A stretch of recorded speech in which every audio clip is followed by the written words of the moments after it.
Hello friends, professional trading channel पे स्वागत है सबका। और आज जो मैं ये वीडियो बना रहा हूँ, ये एक बार मैंने जो पहले बनाई थी प्रोफेशनल ट्रेडिंग डे 3 की, उसी को मैं फिर से बना रहा हूँ। क्यों बना रहा हूँ? क्योंकि उसमें कुछ गलती हो गई थी जोन मार्क करते टाइम। मैंने वो उस टाइम पे चेक नहीं किया था। अभी मैंने वो नोटिस करी है गलती, तो उसके लिए सबसे सॉरी। तो अभी दोबारा से मैं इसमें अच्छे तरीके से आपको समझा दूंगा और शॉर्ट में समझाने की कोशिश करूंगा वीडियो, ताकि ज़्यादा लंबी ना हो और आप लोगों को भी अच्छे से समझ में आ जाए। तो उसमें क्या था, बेसिकली उसमें ये था कि जब भी हम कोई डिमांड जोन या सप्लाई जोन मार्क करते हैं तो वहाँ पे हमें किन चीज़ों का ध्यान रखना चाहिए, डिमांड जोन और सप्लाई जोन, ताकि सही तरीके से मार्क हो पाए। ठीक है, तो उसी के ऊपर थी वो टोटली। तो उसी चीज़ को अब दोबारा से मैं यहाँ पे आपको समझा देता हूँ। तो जैसे मैंने यहाँ पे अभी एक ओपन किया हुआ है चार्ट कोल इंडिया का। ठीक है, तो इसमें भाई ये चीज़ तो मुझे बताने की ज़रूरत नहीं है शायद, कि जो करंट मार्केट प्राइस होता है, सप्लाई जोन हम उसके ऊपर मार्क करते हैं, और current market demand zone mark करना है तो करंट मार्केट प्राइस के नीचे मार्क करते हैं। ठीक है, तो अगर सबसे पहले बात कर लेते हैं डिमांड जोन की। अगर हमें इस चार्ट पे डिमांड जोन मार्क करना पड़े तो यहाँ पे कहाँ पे करेंगे? देखो, ये बेस कैंडल है, ठीक है, और ये लेग कैंडल है, ये भी लेग कैंडल है, फिर इसके यहाँ पे एक बेस कैंडल है, फिर ये बेस कैंडल है, और ये भी और ये भी। ठीक है, ये मतलब 4 बेस कैंडल है यहाँ पे, फिर लेग कैंडल है।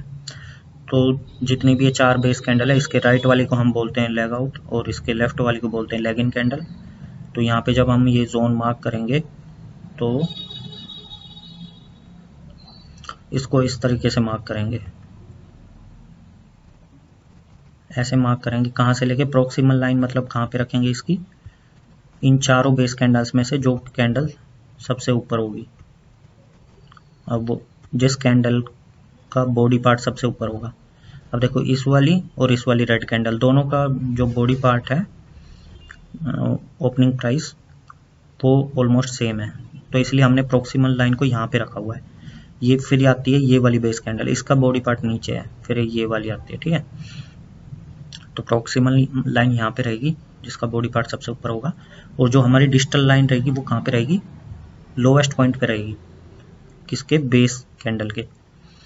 अब ये बेस कैंडल और लेग कैंडल, इनको भी कब किस कंडीशन में इनको हमें कंसिडर करना होता है साथ में, मैं वो भी आपको बताऊंगा।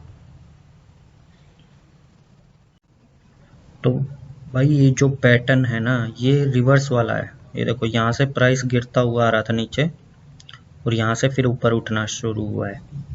ठीक है, तो इस टाइप का कभी भी आपको ऐसा पैटर्न दिखे जिसमें नीचे प्राइस गिरता हुआ आ रहा था, फिर यहाँ से रिवर्स हो गया और ऊपर जाने लगा, या ऊपर जाता जा रहा था, वहां से एक यू टर्न आया और फिर प्राइस नीचे जाने लगा। जहां से भी प्राइस मतलब यू टर्न लेता है ऐसे, तो उसमें जब आप जोन मार्क करोगे ना, मतलब नीचे की तरफ डिमांड जोन या ऊपर की तरफ सप्लाई जोन, तो उसमें क्या चीज़ ध्यान रखनी है आपको?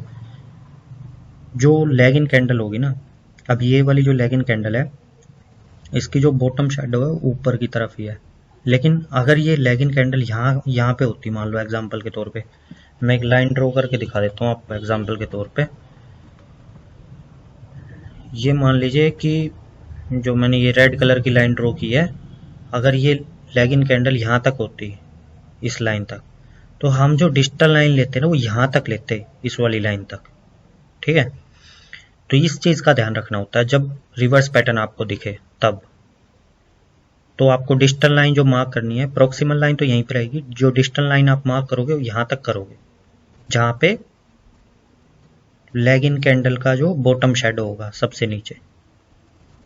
अब ये नहीं है तो इसमें सबसे नीचे बेस कैंडल है, इसकी बॉटम शेडो है सबसे नीचे, तो हमने डिजिटल लाइन यहीं तक की है। ठीक है, और मैं आपको एग्जांपल दिखा देता हूँ।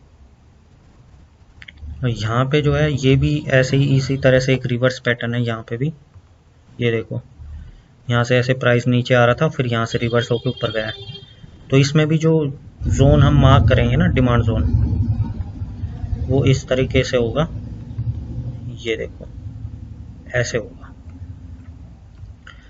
ये लेग कैंडल है, ये वाली लेग इन कैंडल है, ये लेग आउट कैंडल है, ये वाली लेग इन कैंडल है, और ये सारी बेस कैंडल है। 3 2 5 5 कैंडल। तो इसमें प्रोक्सिमल लाइन, जैसे मैंने आपको बताया कि जिस भी बेस कैंडल का बॉडी पार्ट सबसे ऊपर होता है, इस वाली का है। ठीक है, और डिजिटल लाइन हम करेंगे यहाँ पे, जिसकी भी बॉटम शेडो सबसे नीचे होगी, जिस भी कैंडल की, चाहे लेगिन की हो चाहे बेस कैंडल की हो, ठीक है। लेकिन अब आपको एक चीज ध्यान रखनी है, जो कंटिन्यूअस पैटर्न होते हैं ना, ये वाला था रिवर्स पैटर्न। जो कंटिन्यूअस पैटर्न होते हैं जैसे रैली बेस रैली होते हैं, जो मतलब कि प्राइस ऊपर जाता जा रहा है कंटिन्यूअसली, देखो ठीक है, मतलब प्राइस यू टर्न नहीं ले रहा, ऊपर ही जाता जा रहा है, ठीक है। तो इसमें आप क्या करोगे, इसमें जब आप जोन मार्क करोगे तो ये लैग आउट कैंडल है, ये 3 बेस कैंडल है और ये लैग इन कैंडल है। तो इसमें हम जब ये मार्क करेंगे, सॉरी इसमें ये वाली भी बेस कैंडल है और ये तीनों भी बेस कैंडल है, 1 2 3 4 5 6 7 बेस कैंडल्स हैं इसमें। तो अब इस पे देखो, इस पे आपको अच्छे से समझ में आएगा एग्जांपल। ऐसे जोन पे जब हम मार्क करेंगे ना, तो प्रोक्सिमल लाइन तो हमारी यहीं पे रहेगी, लेकिन जो हमारी डिजिटल लाइन रहेगी वो कहाँ रहेगी, डिजिटल लाइन हमारी रहेगी यहाँ पे। अभी बता देता हूँ मैं आपको एग्जांपल के तौर पे। ये देखो प्रोक्सिमल लाइन तो रहेगी यहाँ पे, क्योंकि इस वाली बेस कैंडल का बॉडी पार्ट सबसे ऊपर है, ठीक है। और डिजिटल लाइन मैंने यहाँ पे ड्रॉ क्यों की है, क्योंकि ध्यान से देखना, ये वाली भी बेस कैंडल है, ठीक है, ये लेग कैंडल नहीं है। अगर आप इसकी बॉटम शेडो और ये थोड़ी सी टॉप शेडो है, इससे आप कंपेयर करोगे ना बॉडी पार्ट, तो ये 50% के इक्वल है या उससे कम है, ठीक है। तो 3 और 3 6, ये 6 बेस कैंडल्स हो गई हैं। तो ये हमारी लेग आउट कैंडल है और ये वाली लेग इन कैंडल है। अब डिजिटल लाइन को यहाँ पे मार्क नहीं करेंगे, देखो ये गलती नहीं करनी है। पहले इस पैटर्न को समझो, कौन सा पैटर्न है। देखो प्राइस कंटिन्यूअसली ऊपर की तरफ जा रहा है, देखो यहाँ से रिवर्स हुआ था, कहाँ से हुआ था, यहाँ से रिवर्स हुआ था, लेकिन उसके बाद होने के बाद ऊपर ही चल रहा है। देखो ये भी ग्रीन कैंडल्स बनी हुई हैं यहाँ पे भी, और फिर बेस कैंडल्स बनी है, और फिर से यहाँ पे ग्रीन कैंडल्स बनी है बीच बीच में, यानी कि यहाँ से तो कंटिन्यूअसली ही चल रहा है प्राइस, ठीक है। तो ऐसे कंटिन्यूअस पैटर्न में आपको क्या करना है, डिजिटल लाइन को यहाँ पे रखना पड़ेगा। थोड़ा सा ही फर्क है, वैसे ज़्यादा नहीं है, लेकिन जो प्रोसेस कहता है हमें उसके अकॉर्डिंग चलना है, ठीक है। तो अच्छे से मैं आपको जूम करके समझा देता हूँ, थोड़ा इसमें फ़र्क है। अगर यहाँ तक हम करते ना, कब करते, अगर यहाँ से प्राइस यू टर्न लिया होता, अगर यहाँ से ही यू टर्न लिया होता प्राइस ने, यहीं से, यहाँ से गिरता हुआ आ रहा और यहीं से यू टर्न लिया होता, तो हम इस पूरे पैटर्न में ये देखते कि लेग इन कैंडल की अगर विक नीचे है बॉटम शेडो, तो हम यहाँ तक लेते डिजिटल लाइन, या बेस कैंडल की बॉटम शेडो सबसे नीचे तो हम वहां तक लेते डिजिटल लाइन को, ठीक है। तो अभी इसमें क्या करना है, कंटिन्यूअस पैटर्न में इसमें हमें लेग इन कैंडल को इग्नोर करना है, इसको नहीं देखना है कि इसकी बॉटम शेडो नीचे है या ऊपर है, वो नहीं देखना है। हमें सिर्फ इतने पार्ट को देखना है, लेग आउट को और बेस कैंडल्स को, जिसकी बॉटम शेडो सबसे नीचे है वहां पे हमें डिजिटल लाइन ड्रॉ करनी है, ठीक है। अगर अब देखो इसकी डिजिटल लाइन, तो अगर प्राइस यहाँ पे यू टर्न ले रहा होता तो जो डिजिटल लाइन है वो इस रेड कलर की जो लाइन मैंने ड्रॉ की है ना, यहाँ तक आती डिजिटल लाइन। अगर प्राइस ने यहाँ से यू टर्न लिया होता, यहाँ से ऐसे नीचे की तरफ आके यहीं से लिया होता, लेकिन ये कंटिन्यूअस पैटर्न है, देख लो प्राइस ने यू टर्न यहाँ से लिया, यहाँ से उठना शुरू हुआ है, फिर ऊपर की तरफ ही जा रहा है, चलता जा रहा है। ये कंटिन्यूअस पैटर्न है, रैली बेस रैली वाला, ठीक है। तो मैं उम्मीद करता हूँ ये आपको समझ में आ गया होगा। अब इसमें एक चीज़ और बतानी थी, वो मैं जल्दी से आपको बता देता हूँ। एक ये चीज़ तो हो गई है, अब एक गैप अप वाली चीज़ भी मैं आपको क्लियर कर देता हूँ। ये देखो ये यहाँ पे सप्लाई जोन भी है, तो इसको अच्छे से एक बार क्लियर कर देता हूँ। ये हमारी लेग आउट कैंडल है, ये भी लेग आउट है, ये वाली बेस कैंडल है और ये भी बेस कैंडल है, ठीक है।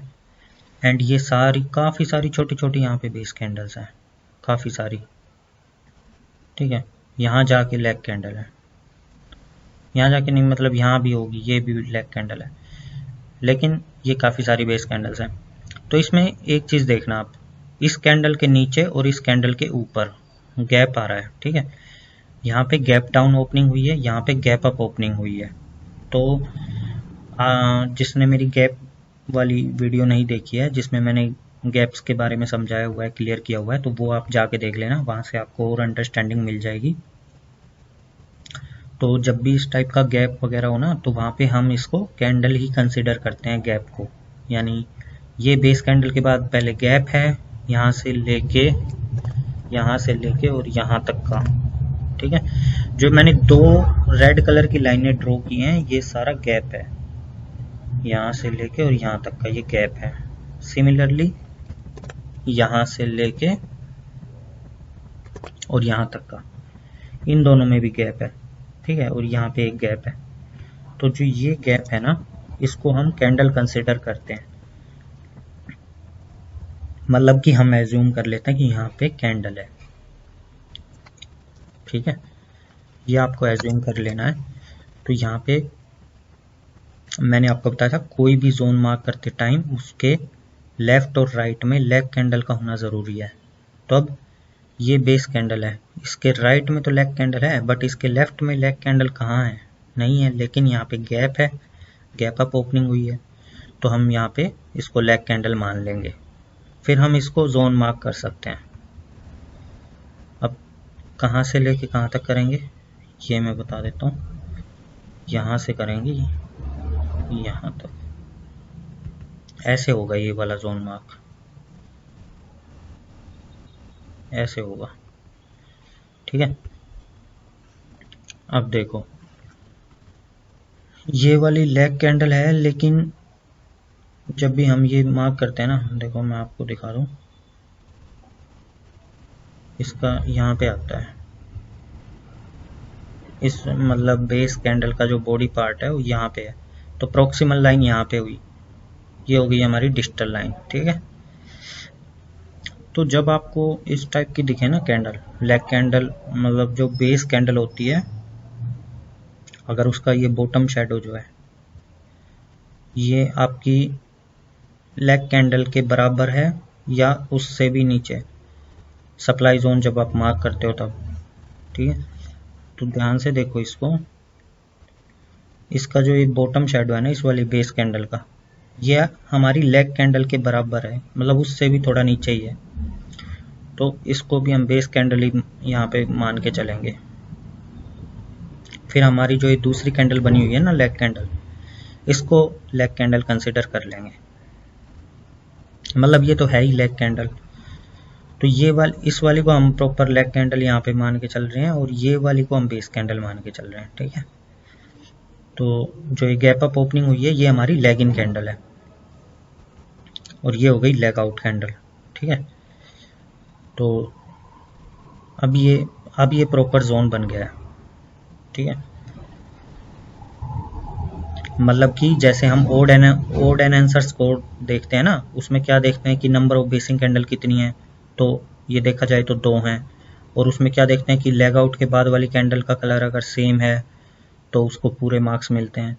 लेकिन यहाँ पे ये लेग आउट के बाद वाली कैंडल का कलर सेम तो है, लेकिन ये तो लेग आउट कैंडल बनी नहीं ना, इसको तो हमने बेस कैंडल माना है यहाँ पे, क्योंकि ये छोटी है काफ़ी, ये इस बेस कैंडल के बराबर की है, तो इसलिए इसको नहीं मानना है leg out candle. Leg out candle अब ये रहेगी, ये सिर्फ लेग कैंडल है, तो इसको हम बेस कैंडल मान के चलेंगे क्योंकि साइज में एक जैसी है।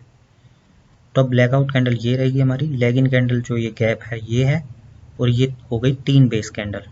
तो नंबर ऑफ बेसिंग कैंडल में 3 मान हो गया, जहाँ पे स्कोरिंग करनी होती है नंबर ऑफ बेसिंग कैंडल कितनी है, तो आप इसके हिसाब से करोगे कि ये 3 है, ठीक है।